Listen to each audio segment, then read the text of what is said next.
నమస్తే. వీటీవీ ప్రైమ్కి స్వాగతం. దేశాల్లో ఎంతో ఘనంగా గీతా జయంతి జరిగింది. కానీ మన తెలుగు రాష్ట్రాల్లో మాత్రం ఎక్కడ అదేదో ఇస్కాన్ లాంటి వాళ్ళు ఏదో వాళ్ళ కార్యక్రమాలు ఏదో వాళ్ళ కార్యాలయాల్లోనో లేకపోతే దేవాలయాల్లోనో జరుపుకున్నారేమో, కానీ ఎక్కడా కూడా గీతా జయంతి కానీ భగవద్గీత యొక్క ప్రాశస్త్యం గురించి కానీ లేదు. అదే మరి విదేశాల్లో చూస్తే ఎంతో ఘనంగా వాటి మీద సెమినార్లు జరిగాయి, గొప్ప గొప్ప కార్యక్రమాలు జరిగాయి, కల్చరల్ కార్యక్రమాలు జరిగాయి. కానీ ఇక్కడ ఎంతసేపు ఏంటంటే జోగి బ్రదర్స్కి వీళ్ళు తాకీదులు ఇచ్చారా, వాళ్ళ పిల్లలకి ఇచ్చారా, ఇక్కడేం జరిగింది ఇలాంటి వాటికి మన మీడియా చాలా ఉత్సాహంగా ఉంటుంది తప్ప ఇటువంటి వాటి గురించి సమాజానికి లేకపోతే నేటి యువతకి కొంత ఒక ఇన్స్పిరేషన్గా ఉందాం అని ఈ మీడియాకి పట్టదు, ఈ ప్రభుత్వాలకి పట్టకపోవటం చాలా దారుణం. కానీ నిజానికి ఈ రోజున అంతర్జాతీయంగా భగవద్గీత అనేది ఒక మత గ్రంథం కాదని పదే పదే చెప్తున్నారు. భగవద్గీత అనేటువంటిది ఒక సక్సెస్ మంత్ర, ముఖ్యంగా యువతకి దిక్సూచి అన్నమాట, ఒక గైడ్ అది. అటువంటి భగవద్గీత గురించి విదేశాల్లోనేమో వాళ్ళు దానికి ఎంతో ఇంపార్టెన్స్ ఇస్తున్నారు. సబ్జెక్ట్స్ను పుస్తకాల్లో పాఠ్యాంశాలుగా వాళ్ళు పెడుతున్నటువంటి పరిస్థితి. కానీ ఇక్కడ మనకు మాత్రం అది ఏమీ పట్టల. అందుకని అది చూసిన తర్వాత ఈ వీడియో చేయాలనిపించింది. ఇంకొక బాధాకరమైన అంశం ఏంటంటే, సరిగ్గా గీతా జయంతి రోజునే ఏ భగవద్గీతలో అయితే గోవుల యొక్క ఔన్నత్యాన్ని చెప్తూ గోవులను కాపాడాలని చెప్పారో, ఏ భారత రాజ్యాంగం అయితే గోవులకు ప్రత్యేక రక్షణ ఇవ్వాలని ఆదేశిక సూత్రాల్లో పొందుపరిచిందో, అటువంటి గోవుల్ని విశాఖపట్నం నుంచి ఇటు హైదరాబాద్కి తరలిస్తూ ఉంటే పతంగి టోల్గేట్ ప్లాజా దగ్గర, నల్గొండ దగ్గర పట్టుకున్నారు. మరి ఇంతకంటే దారుణమైన పరిస్థితి ఏముంటుందో ఈ పాలకులు చెప్పాలి. కాదన్నట్లయితే హిందూ వాదాన్ని రాజకీయంగా వాడుకునేటువంటి హిందూ ఛద్మవేషధారులు చెప్పాల్సిన అవసరం ఉంది. అసలు ఆ చెత్తంతా వదిలేసేసి అసలు భగవద్గీత అంటే ఏంటి అనేది మనం ఒకసారి ఈ సందర్భంగా డిస్కస్ చేద్దాం. భగవద్గీత గురించి చెప్పాలి అంటే మర్రి చెట్టంత మహావృక్షాన్ని మర్రి విత్తనంలో చూపించినట్టుగా చెప్పుకోవచ్చు. ఎందుకంటే అసలు భగవద్గీతలో ప్రధానమైన అంశం ఏమిటి అన్నట్లయితే కర్మయోగ సిద్ధాంతం. కర్మయోగం అంటే ఏంటి? నువ్వు చేసేటువంటి పనిలో నీకు అధికారం ఉంటుంది, కానీ దాని ఫలితాల మీద నువ్వు ఎటువంటి పరిస్థితుల్లో కూడా ఎంత సమర్థులైనా కూడా ఎక్స్పెక్ట్ చేయకూడదని చెప్పని అంటుంది. ఇదే కర్మణ్యే వాధికారస్తే మా ఫలేషు కదాచన మా కర్మ ఫలహేతుర్భు మాతే సంగోప్య కర్మణి అనేది ఈ శ్లోకం చాలా ఇంపార్టెంట్. ఇందులో తత్వాన్ని మనం అర్థం చేసుకుంటే మన కర్తవ్యాన్ని మనం ఏకాగ్రతతో నిర్వర్తిస్తాం. ఆధునిక కాలంలో ముఖ్యంగా మేనేజ్మెంట్ అనేటువంటి దీనికి ఇదే మూల సిద్ధాంతంగా కూడా తీసుకోవచ్చు. భగవద్గీతలో 18 అధ్యాయాలు 700 శ్లోకాలు ఉన్నాయి. కానీ ఇదేమి పెద్ద కొరుకుడు పడనటువంటి గ్రంథం కాదు. ఇది ఒక దిక్సూచి, ఆధునిక ప్రపంచానికి ముందు తరతరాలకు కూడా ఇది ఒక దిక్సూచి కింద మనం భావించాలి.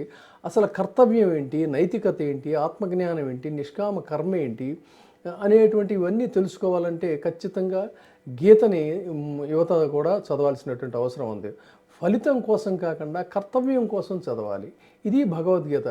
అసలు బాధ ఏంటి, సంతోషం ఏంటి, అహంకారం ఏంటి, నాశనం ఏంటి, విజయం ఏంటి, పరాజయం ఏంటి, ఏది శాంతం, ఏది దుఃఖం, ఏది ధ్వాంతం, ఏది మాయ, వీటన్నిటికీ కూడా సమాధానం భగవద్గీతలోనే ఉంటుంది. అందుకని ఈ కార్పొరేట్ ప్రపంచంలో ఒత్తిళ్లు జయించాలన్నట్లయితే, మన దారిలో మనం సమగ్రంగా నడవాలి అన్నట్లయితే అద్భుతమైనటువంటి దిక్సూచి భగవద్గీత అని. ఇది భారతదేశానికే పరిమితమైంది కాదు అని పాశ్చాత్యులే చెప్పారు. ముఖ్యంగా సింపుల్గా చెప్పుకోవాలన్నట్లయితే అమెరికన్ తత్వవేత్త రాల్ఫ్ వాల్టో ఎమర్సన్ ఏం చెప్తాడంటే, భగవద్గీత చదివినప్పుడు బ్రహ్మాండంతో మనం మాట్లాడినట్టు నాకు అనిపించింది అంటాడు ఆయన. హెన్రీ డేవిడ్ థోరో ప్రతిరోజు నేను భగవద్గీతలో నా మనసుని స్నానం చేయించి నన్ను నేను పవిత్రం చేసుకుంటాను అని చెప్తాడు. ఆల్బర్ట్ ఐన్స్టీన్ చెప్పేటువంటిది భగవద్గీతలోని జీవన దృష్టిని అర్థం చేసుకుంటే మన సైన్స్ ఎంత చిన్నదో తెలిసిపోతుంది అంటాడు. అణుబాంబు శాస్త్రవేత్త రాబర్ట్ ఓపెన్ హైమర్ భగవద్గీత నా తాత్విక దృక్పథాన్ని మార్చింది, అణుబాంబు పేలుడు సమయంలో కూడా గీతా శ్లోకం నేను గుర్తు చేసుకున్నాను అని చెప్పంటాడు. అసలు మనిషికి ఏది జ్ఞానం అనేటువంటి దాన్ని, ముఖ్యంగా ఆ జ్ఞాన సంపద అని గనక మనం తెలుసుకోగలిగితే దాన్ని అచీవ్ చేసుకున్నట్లయితే ఇంకా ఫర్దర్గా మనకి ఎటువంటి భయాలు కానీ లేకపోతే ఒక వాలటైల్ సిచ్యుయేషన్ అనేటువంటిది ఉండదు. ఇది భగవద్గీతలో చెప్పినటువంటి ఇది. అందుకని అంతేకాకుండా అసలు భగవద్గీత మరి ఇంత గ్రంథాన్ని మనం చదవగలమా అని అనుకుంటారు. కానీ ఆది శంకరాచార్యుల వారు ఏం చెప్తారంటే భగవద్గీత కొంచెం చదివినాం, భగవద్గీత కించిత ధీత గంగాజలలవ కణికాప్యత్వ సకృదపి ఏన మురారి సమార్చ క్రియతే తస్య యమేన చర్చ అంటాడు ఆయన.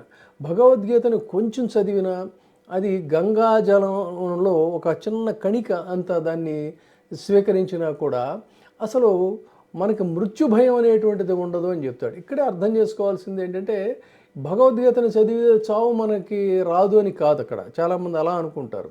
భగవద్గీతను చదివితే అసలు మృత్యు భయం అనేటువంటిది ఉండదు. గంగాజల లవణాపేత సకృదపి ఏన మురారి సమార్చ క్రియతే తస్య యమేన చర్చ అనేటువంటి దాంట్లో అంతరార్థం ఇది భగవద్గీత యొక్క ఒక అంతరార్థంలో ఉన్నటువంటిది. అంతేకాకుండా భగవద్గీతని కనుక చదివినట్లయితే మహానుభావులను మనం ఎందుకు అనుసరించాలి, మనం ఏం చేయాలి అనేది కూడా ఇందులోనే తెలుస్తుంది. అందుకని యద్యదాచరతి శ్రేష్ఠ తత్తదేవేతరో జనః సయత్ ప్రమాణం కురుతే లోకస్థ అనువర్తతే యత్ ఆచరతి శ్రేష్ఠ శ్రేష్ఠులు దేనినైతే ఆచరిస్తారో తత్ దానిని దేవే ఇతర జన ఇతరులు కూడా దానిని ఆచరిస్తారు. సయత్ ప్రమాణం కురుతే లోకస్థ అనువర్తతే ఏ ప్రమాణాలనైతే వాళ్ళు పాటించారో లోకులు కూడా దానిని అనుసరిస్తారు. కాబట్టి ఇది గీత యొక్క సారం. గీతలో ఒక అద్భుతమైనటువంటి శ్లోకం ఇంకోటి ఉంది. శ్రద్ధావాన్ లభతే జ్ఞానం తత్పరః సంయతేంద్రియ జ్ఞానం లబ్ధా పరాం శాంతి అచిరేణాతి గచ్చతి. శ్రద్ధావాన్ లభతే జ్ఞానం. శ్రద్ధతో ఏ జ్ఞానాన్ని అయితే మనం ఎక్వైర్ చేసుకుంటామో ఆ జ్ఞానం కనుక ఎక్వైర్ చేసుకోగలిగిన రోజున అసలు ఒక మనిషికి ఒక వాలటైల్ సిచ్యుయేషన్ అనేటువంటిది, ఒక ద్వైధీభావం అనేటువంటిది ఉండదు అనేది ఒక అద్భుతమైనటువంటి శ్లోకం. ఈ సూక్ష్మాన్ని కూడా యువత గ్రహించాల్సినటువంటి అవసరం ఉంది. గీత అనేటువంటిది ఒక మత గ్రంథం కాదు. గీత అనేది ఒక సక్సెస్ఫుల్ మంత్ర. ఈ సక్సెస్ మంత్రాన్ని నిజానికి పాశ్చాత్యులు దీన్ని గ్రహించి వాళ్ళు ఎక్కువగా దాన్ని అధ్యయనం చేస్తున్నారు. మన వాళ్ళు మాత్రం దీన్ని వేరే దృక్కోణం నుంచి చూడటం అనేటువంటిది కొంత మనం తెలుసుకోవాల్సినటువంటి అంశం. ఇప్పుడే సబ్స్క్రైబ్ చేయండి, లైక్ చేయండి, షేర్ చేయండి. వే టీవీ ప్రైమ్, మీ ఉత్తమాభిరుచుల సమ్మేళనం.